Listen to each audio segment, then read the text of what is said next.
punya NPWP tapi nggak punya penghasilan. Tiba-tiba ditagih kantor pajak. Kok bisa ya? Nah ini dia.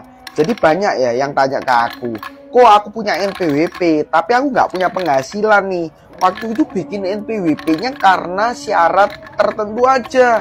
Contoh waktu mau buka rekening bank, atau ada yang dapat beasiswa, saat ini statusnya masih pelajar. Kemudian ada juga yang mengajukan pinjaman KTA ke bank, diminta harus bikin NPWP dulu. Tapi sekarang posisi nggak punya penghasilan. Gimana dong? Ini tips buat kamu ya, simak sampai habis. Jadi gini, kalau kalian punya NPWP tapi nggak punya penghasilan, jangan takut. Pajak itu hanya dikenakan atas objek pajak.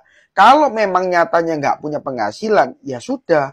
Tapi kalau kalian punya NPWP, kewajiban kalian tidak perlu bayar pajak, tapi harus lapor SPT pajak ya. Kalau punya NPWP harus lapor. Kalau nggak mau lapor, segera nonefektifkan NPWP-nya. Tapi beda cerita ya, kalau bilang punya NPWP, nggak punya penghasilan, ternyata ada penghasilannya. Kalau sampai ketahuan, ya tanggung sendiri ya. Gimana? Kalau masih bingung, konsultasi aja. Klik link di bioku. Punya NPWP, tapi nggak punya penghasilan. Tiba-tiba ditagih kantor pajak. Kok bisa ya?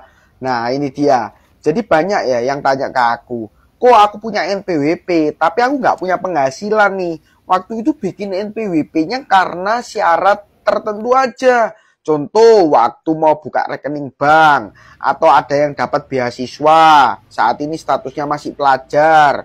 Kemudian ada juga yang mengajukan pinjaman KTA ke bank, diminta harus bikin NPWP dulu. Tapi sekarang posisi nggak punya penghasilan. Gimana dong?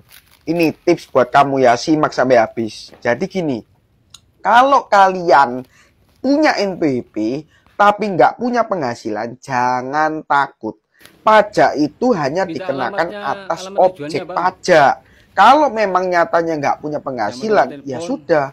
Tapi kalau kalian punya NPWP, kewajiban kalian tidak perlu bayar pajak, tapi harus lapor SPT pajak.